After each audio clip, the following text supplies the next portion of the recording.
नमस्कार विद्यार्थी मित्रांनो, मी मारुती शहाणे आजच्या व्हिडिओमध्ये तुमचं स्वागत करतो. मित्रांनो, इयत्ता 8वीच्या विज्ञान विषयातील चौथा टॉपिक करंट, इलेक्ट्रिसिटी अँड मॅग्नेटिझमच्या दुसऱ्या व्हिडिओला आपण आज सुरुवात करतोय. मित्रांनो, आपल्या पहिल्या व्हिडिओमध्ये तुम्ही पाहिले की करंट, इलेक्ट्रिसिटी आणि मॅग्नेटिझमचा उपयोग करून आपण कोणकोणती उपकरणं वापरतो त्यावेळेला त्याबद्दलची माहिती आपण इंट्रोडक्शनमध्ये बघितली. त्यानंतर करंट, इलेक्ट्रिसिटी म्हणजे काय, इलेक्ट्रिक करंट केव्हा फ्लो होतो याच्याविषयी आपण माहिती घेतली. त्यानंतर इलेक्ट्रोस्टॅटिक पोटेन्शियल म्हणजे काय याही विषयी आपण माहिती घेतली होती. आणि नंतर आपण बघितलं होतं पोटेन्शियल डिफरन्स म्हणजे काय, म्हणजे प्रभाराच्या पातळीमध्ये जो फरक असतो, पॉझिटिव्ह आणि निगेटिव्हच्या चार्जच्या पातळीमध्ये असणारे डिफरन्स म्हणजेच पोटेन्शियल डिफरन्स, याबद्दल आपण पाहिलं. त्यानंतर आपण माहिती घेतली होती इलेक्ट्रिक सर्किट म्हणजे काय, कॉम्पोनंट कशा पद्धतीने जोडतात. याच्यामध्ये दोन डायग्राम पाहिले होते आपण की पहिल्या डायग्राममध्ये इलेक्ट्रिक सर्किटमध्ये बॅटरी नव्हती आणि दुसऱ्यामध्ये बॅटरी वापरली. ज्यावेळेला आपण बॅटरी वापरली म्हणजे इलेक्ट्रिक पोटेन्शियल डिफरन्स क्रिएट केला, त्यावेळेला करंट फ्लो झाला. नंतर आपण माहिती घेतली होती की इलेक्ट्रिक जे विभवांतर आहे त्याच्याबद्दलचं युनिट आपण पाहिलं होतं व्होल्ट. इथं पहा, unit of a potential difference that is volt, हे आपण पाहिलं होतं.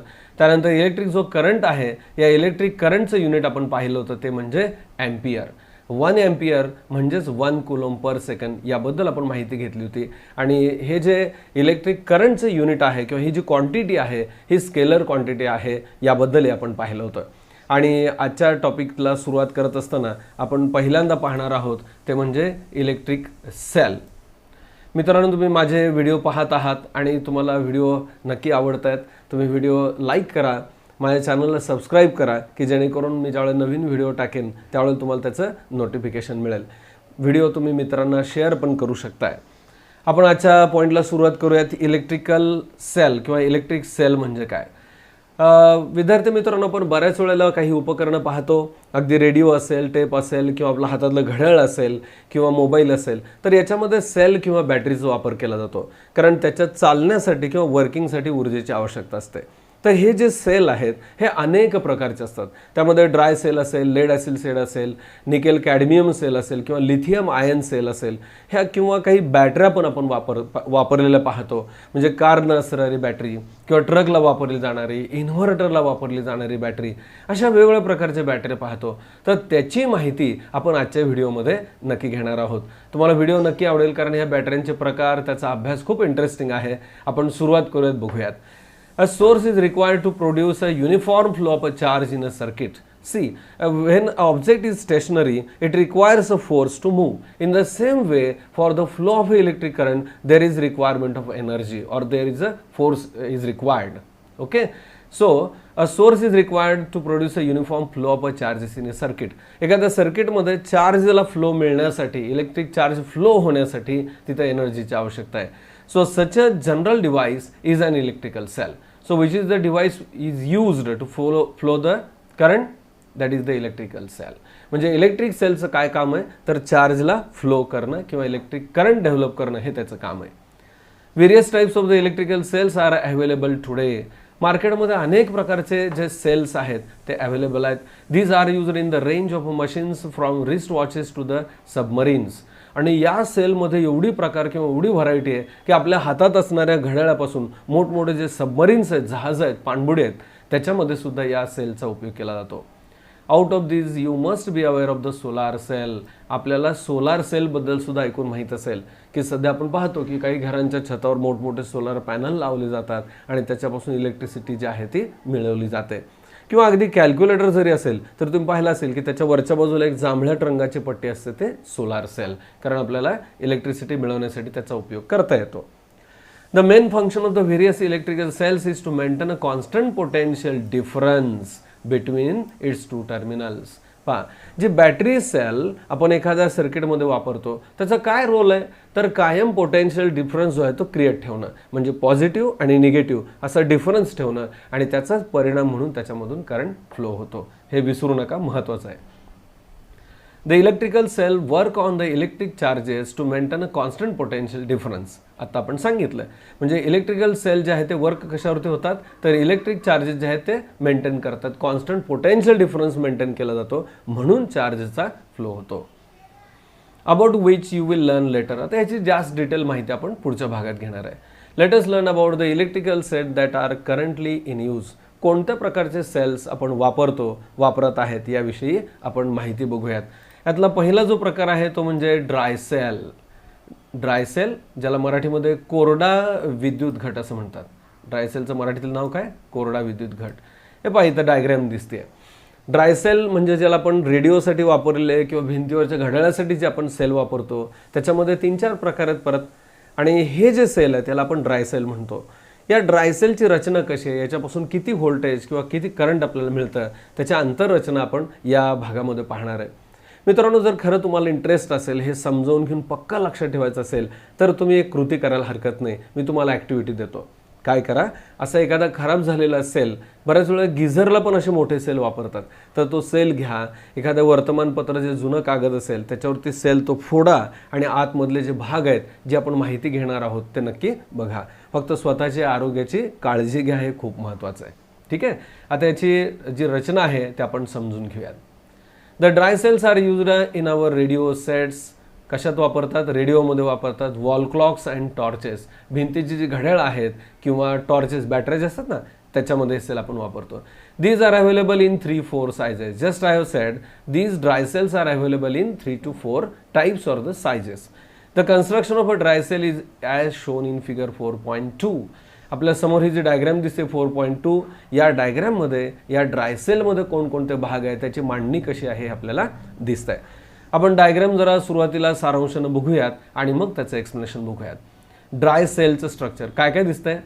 तर या डायग्रॅममध्ये मध्यभागी एक कार्बनचा रॉड दिसतोय. So this is the positive terminal of a battery. Then surrounding to this entire structure there is a zinc cover. Okay, so this is nothing but the negative terminal. खालचा जो तळाचा भाग आहे हे म्हणजे काय? तर निगेटिव्ह टर्मिनल आहे. त्याच्यानंतर आपल्याला काय दिसतं बघा, ह्याच्यामध्ये मध्ये एक इलेक्ट्रोलाइट मटेरियल आहे. या ठिकाणी जे आहे ते इलेक्ट्रोलायटिक मटेरियल आहे. त्याच्यानंतर मॅंगनीज डायऑक्साईड. ह्या मॅंगनीज डायऑक्साईडचा इथं मध्ये हा लेअर असतो, ब्ल्यू कलरचा दिसतोय. त्यानंतर एक प्रोटेक्टिव्ह कव्हर याच्यामध्ये आहे. त्यानंतर डिव्हायझर, हे जे मटेरियल आहे आतमध्ये असणार इलेक्ट्रोलाइट मटेरियल आणि मॅंगनीज डायऑक्साईड, याच्यामध्ये डिव्हायझर आहे. आणि सुरुवातीला सांगितलेलं तुम्हाला तो म्हणजे कार्बन इलेक्ट्रोड. ओके, आता याच्यामध्ये नेमकं काय घडतंय तर हे जे मॅंगनीज डायऑक्साईड आहे आणि इलेक्ट्रोलाइट मटेरियल आहे यांच्यात होणाऱ्या केमिकल रिॲक्शनचा परिणाम म्हणून या 2 इलेक्ट्रोडमध्ये किंवा आपल्याला असं म्हणता येईल की पॉझिटिव्ह टर्मिनल आणि हे निगेटिव्ह टर्मिनल यांच्यामध्ये पोटेन्शियल डिफरन्स आपल्याला मिळतो. आणि म्हणून या युनिटचा किंवा या साधनाचा उपयोग आपण सेल म्हणून करू शकतो. आत्ता मी तुम्हाला बोलल्याप्रमाणे हे स्ट्रक्चर कळण्यासाठी आपण काय करू शकतो तर ट्राय धिस, ही कृती करून बघू शकतो. Take a lead dry cell and remove its outer coating. एक सेल घ्या, त्याचे बाहेरचं जे आउटर कोटिंग आहे ते काढा. Inside you will find a whitish metal layer. पहा, वरच्या बाजूचे जे रॅपर आहे, नावाचं जे कव्हर आहे ते जर काढलं तर एक व्हाईटिश कव्हर आपल्याला दिसतं. इथं थोडंसं स्काय ब्ल्यू कलर जो दिसतो ना, तो ॲक्च्युली व्हाईटिश कलरचं बाहेरचं कोटिंग आहे आपल्याला पाहायला मिळेल. This is the zinc metal layer. हा जो व्हाईटिश कोटिंगचा जो लेअर आहे किंवा इथं खाली दाखवलं निगेटिव्ह टर्मिनल, हे कुठलं पार्ट आहे तर ते झिंक कव्हर आहे. डायग्रॅममध्ये थोडंसं हा ॲरो पुढं गेला आहे. खरं तर झिंक कोटिंग जे आहे ते इथं बाहेरच्या बाजूला आहे. ठीक आहे. This is the negative terminal of the cell. हे बाहेरचं झिंक कोट म्हणजे निगेटिव्ह टर्मिनल आहे. Now carefully break open this layer. हा झिंक कोटिंगचा लेअर पण आपण अलगद बाजूला काढणार आहे आणि आत पाहणार आहे. There is another layer inside and electrolyte is field in between these 2 layers. पहा, मग काय सांगितल्याप्रमाणे हे डिव्हायझर आहे की नाही, या डिव्हायझर आणि या बाहेरच्या लेअर याच्यामध्ये हे इलेक्ट्रोलाइट मटेरियल जे आहे ते भरलेलं आहे. इलेक्ट्रोलाइट कुठं दाखवले पहा, हे इलेक्ट्रोलाइट जे आहे ते याच्या ठिकाणी पोझिशन आहे त्याची. Then the electrolyte contains negatively charged and positively charged ions. सगळ्यात महत्त्वाचं इथे इलेक्ट्रिसिटी जी जनरेट होते किंवा आपल्याला मिळते ते कशामुळे मिळते तर या इलेक्ट्रोलाइटमध्ये असणारे जे पॉझिटिव्ह आणि निगेटिव्ह चार्जेसचे जे आयन आहेत त्याच्यामुळं आपल्याला पोटेन्शियल डिफरन्स इथं मिळतो. These are the carriers of electricity. इलेक्ट्रिसिटीचे कॅरियर काय तर हे पॉझिटिव्ह आणि निगेटिव्ह चार्जेसचे ions. The electrolyte is a wet pulp of a zinc chloride ZnCl2 and ammonium chloride that is NH4Cl. खूप महत्त्वाचा पार्ट आहे हा भाग मित्रांनो, नीट लक्षात घ्या. ज्याला आपण इथे इलेक्ट्रोलाइट असं म्हणतोय तर या इलेक्ट्रोलाइटमध्ये नेमका कशाचा समावेश आहे, कोणते केमिकल आहेत, तर त्याच्यामध्ये हा पल्प आहे, वेट पल्प, म्हणजे ओला असा लगदा आहे, ओलसर लगदा आहे.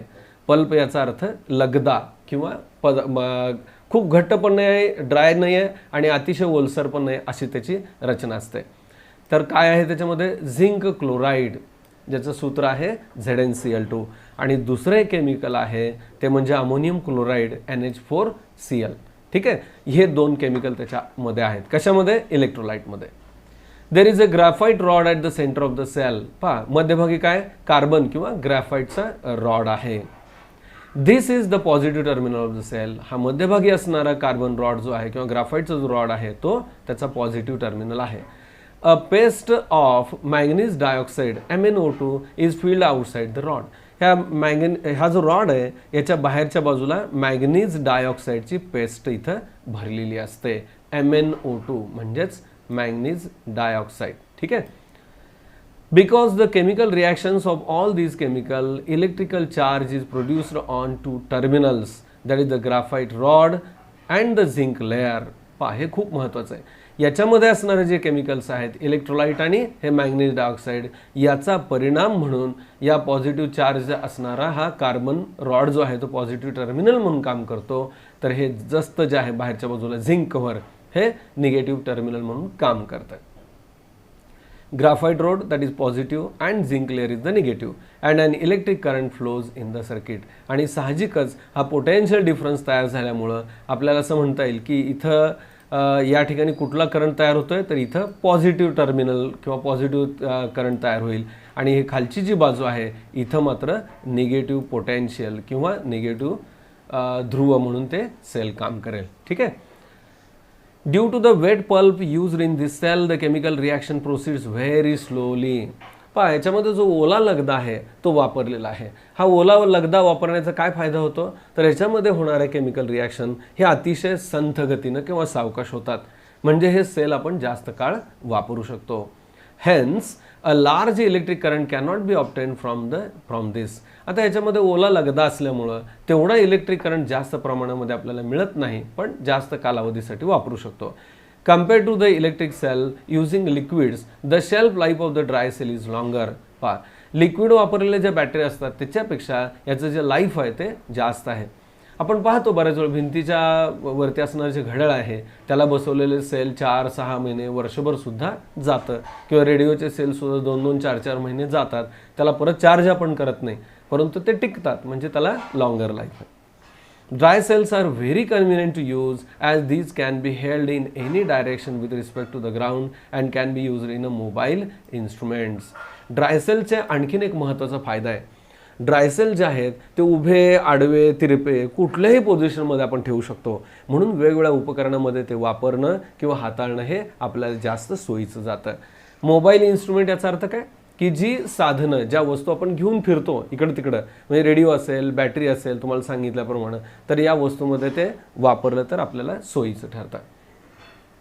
नेक्स्ट पार्ट आपण बघणार आहे तो म्हणजे सेलचा lead acid cell. Lead acid बॅटरीसारखाच प्रकार आहे, परंतु लेड ॲसिड सेल जे आहे त्याची रचना कशी असते हे आपण आता या पॉईंटमध्ये समजून घेणार आहोत. मित्रांनो, विज्ञानाची बाबतीत एक महत्त्वाची गोष्ट लक्षात घ्या की जर आपल्याला विज्ञानातलं कंटेंट पक्का लक्षात ठेवायचं असेल तर माहितीपेक्षा, म्हणजे हे जे लिखित माहिती आहे यापेक्षा डायग्रॅम लक्षात घ्या.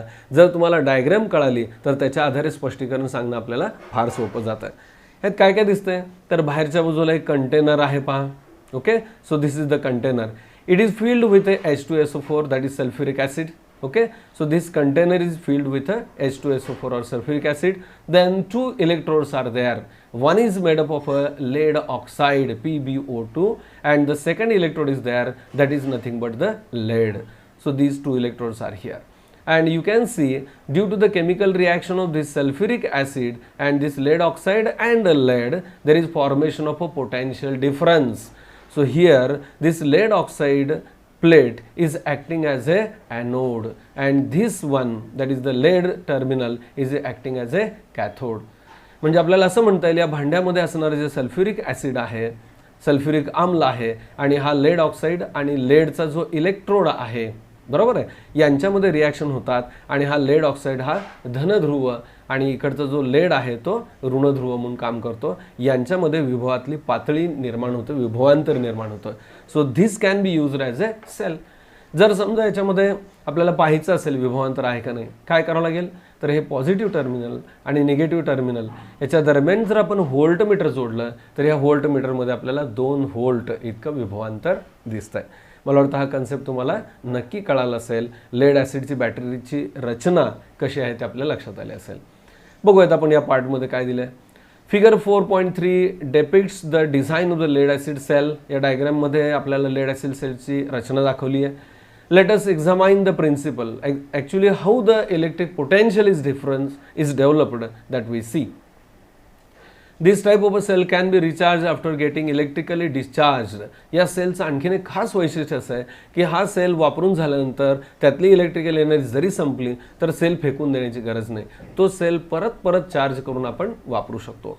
ह्याचं एक्झाम्पल तुम्हाला माहीत असेल लेड ॲसिड बॅटरीचं, ते म्हणजे आपल्या घरातल्या इन्व्हर्टरच्या बॅटऱ्या किंवा कारची जी बॅटरी असते ना ती याच टाईपची बॅटरी असते.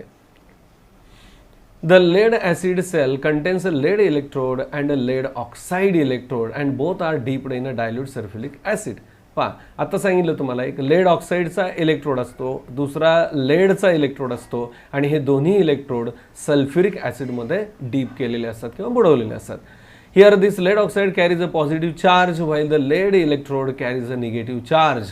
पहा, लेड ऑक्साईड जो आहे तो पॉझिटिव्ह चार्ज असतो आणि लेडवरती कोणता चार्ज आहे, निगेटिव्ह चार्ज आहे. The potential difference between these two is nearly 2 volt. या दोन इलेक्ट्रोडमध्ये पोटेन्शियल डिफरन्स किती आहे, दॅट इज 2 व्होल्ट. तर तुम्हाला दिसतंय पहा त्यांनी मेन्शन केलेलं आहे. What is the potential difference between these 2 electrodes, that is 2 volt. Because of the chemical reaction between the substances in the cell, electrical charge is produced on both the electrodes and electric current flows through the load, that is the bulb in the circuit.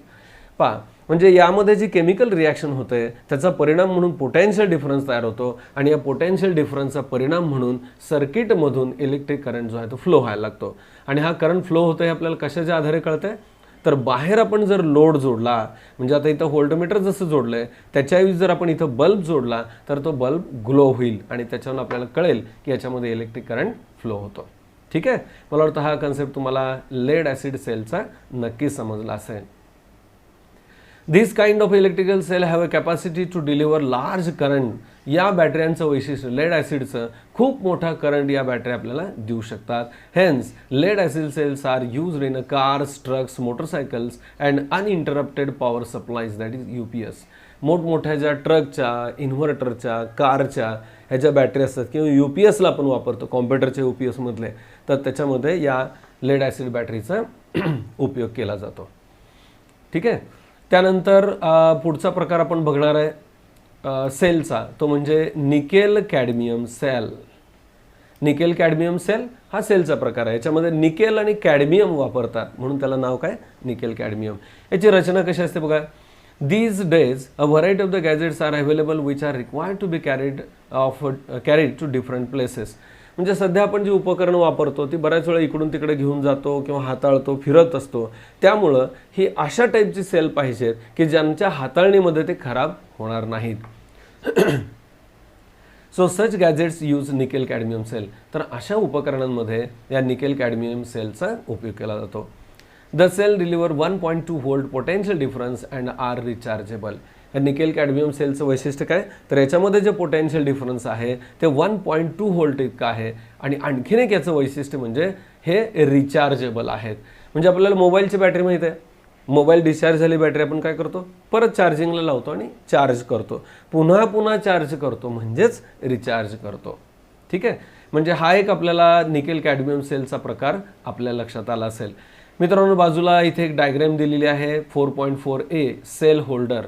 म्हणजे जे आपण बॅटरीचे sale पाहिले ना, dry sale पहिल्यांदा, तर हे dry sale काही वेळेला जास्त संख्येनं वापरावं लागतात आणि त्याचं जे होल्डर आहे त्याला नाव काय, सेल होल्डर. पहा इथं तुम्हाला दिसते स्प्रिंग आहे, पट्टी आहे, असे 1 2 3 4 अनेक संख्येनं आपण सेल जोडू शकतो. असं का जोडायचं, जर समजा आपल्याला पोटेन्शियल डिफरन्स जास्त पाहिजे, करंट जास्त पाहिजे, तर त्यासाठी आपण सेल जास्त संख्येनं जोडतो आणि अशी जी जोडणी आहे त्याला बॅटरी असं म्हणतात. ठीक आहे, नेक्स्ट पॉईंट आपण बघूयात इलेक्ट्रिक सर्किट. मागच्या व्हिडिओमध्ये आपल्याला पाहिलं होतं की इलेक्ट्रिक सेलची रचना कशी असते. तुम्हाला ही पण डायग्राम आठवत असेल पहा. कारण ह्याचं ओझर ती माहिती आपण पहिल्या पार्टमध्ये घेतली आहे. एक्झॅक्टली इलेक्ट्रिक सर्किट म्हणजे काय, ते कसं जोडतात आपण आजच्या पॉईंटमध्ये बघूयात. When a cell holder, an electric bulb and a plug key are connected to a connecting wires as shown in figure 4.4b and a dry cell is fitted in the holder figure 4.4a, then the bulb lights up by closing the plug key. पहा याचा अर्थ काय. Here we see the bulb, then electrical cell or the number of cell, that is the battery is there, then plug key is there. So all these things are connected with the help of a wire. So when we connect all these things in a specific manner, that is called as a electric circuit. म्हणजे ही जी वेगवेगळी साधनं आहेत, bulb असेल, battery असेल, की असेल, हे ज्यावेळेला वायरनं आपण ह्या विशिष्ट पद्धतीनं जोडतो, ह्या जोडणीलाच काय म्हणायचं, इलेक्ट्रिक सर्किट. ओके.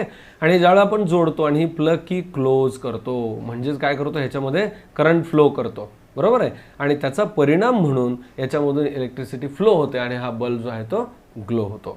ओके.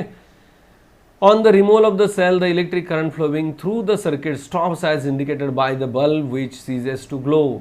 जर समजा यातल्या या सेल होल्डर जे आहे ना, यातली जर आपण बॅटरी काढली किंवा इथे जी दाखवलेली बॅटरी आहे कुठं या डायग्राममध्ये इलेक्ट्रिक सर्किटमध्ये, ही जर बॅटरी सेल आपण काढलं तर याच्यामधून फ्लो होणारा करंट थांबतो आणि बल्ब जो आहे तो ग्लो होणार नाही किंवा बल्ब विझतो.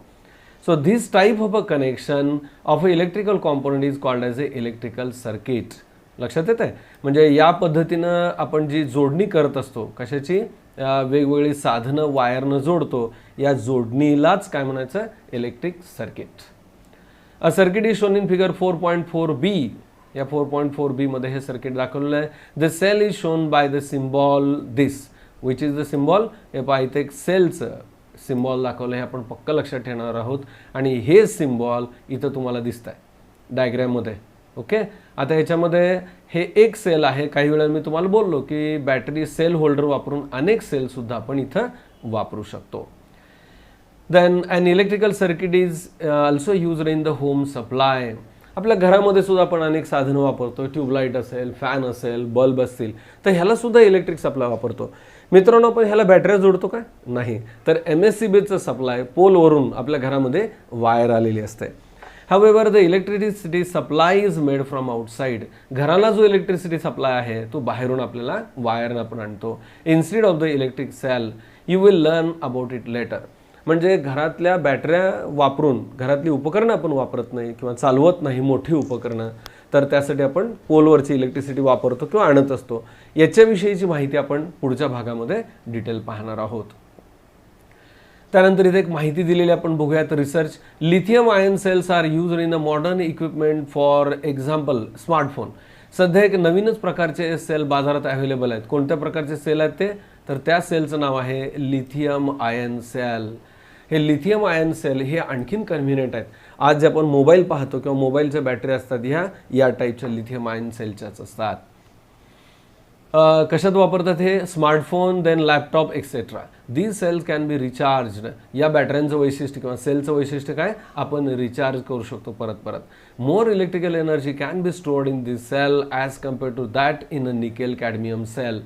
या दुसऱ्या टाईपचा जो सेल आता आपण पाहतोय तो म्हणजे लिथियम आयन सेल आणि निकेल कॅडमियम सेल. यात जर तुलना केली तर या लिथियम आयन सेलची चार्ज होल्डिंग कॅपॅसिटी ही जास्त असते. तुम्ही पाहिलं असेल पाहिजे नवीन ॲडव्हान्स्ड स्मार्टफोन आहेत त्यांचा बॅटरी बॅकअप जास्त आहे. बॅटरी बॅकअप का जास्त आहे, तर त्याच्यामध्ये लिथियम आयन सेलच्या बॅटऱ्या वापरलेल्या आहेत म्हणून. ओके. त्यानंतर आपण नेक्स्ट एक पॉईंट बघणार आहोत तो म्हणजे कनेक्टिंग सेल्स. आत्ता जे आपण पाहिले की बॅटरीचं जे अनेक सेल आहेत या सेल होल्डरमध्ये आपण जोडतो, त्यांची जोडणी करतो आणि बॅटरी तयार करतो. ठीक आहे. पण हे सेल नेमके कसे जोडले जातात त्याच्याविषयी आपण बघूयात. You must have seen more than one electrical cells are connected in an electrical circuit. See the figure 4.5a. 4.5a मध्ये इथं आता मी सांगितलं तुम्हाला की एकापेक्षा जास्त सेल काही वेळेला जोडले जातात. In the transistor radio 2 to 3 dry cells are seen to be connected in series. आपण जर रेडिओ बघितला, रेडिओ म्हणजे ट्रान्झिस्टर रेडिओ, तर त्याच्यामध्ये 2 किंवा 3 सेल आपण एका वेळेला जोडतो. का जास्त जोडतो सेल, तर रेडिओचा आवाज मोठा यावा किंवा त्याची कॅपॅसिटी वाढावी मग त्याला जास्त एनर्जी लागणार आहे। एका सेलपासून जर 1 व्होल्ट आपल्याला पोटेन्शियल डिफरन्स मिळत असेल तर 2 जोडल्यानंतर साहजिक काय होणार आहे 2 मिळेल, 3 जोडले तर 3 व्होल्ट। म्हणजे पोटेन्शियल डिफरन्स वाढवण्यासाठी आपण काय करतो सेलची संख्या वाढवतो। So these 2 to 3 dry cells are seen to be connected in a series। पहा या ज्या बॅटरी आहेत त्या कशा जोडतो आपण सेरीजमध्ये जोडतो। सेरीज म्हणजे काय तर तुम्ही सेरीज शब्द आठवल्या हे डोळ्यासमोर डायग्राम लक्षात ठेवा। आपले जे रेडिओचे सेल आहेत ना तेच इथं दाखवलेत पहा, हे पहिलं सेल आणि हे दुसरं sale.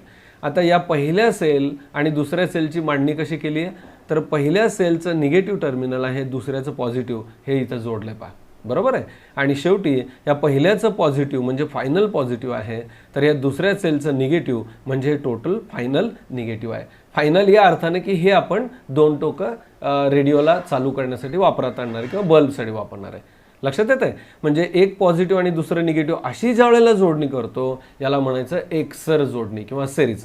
So when the cells are connected in a sequence that is called as a series combination of a cell or the formation of a battery।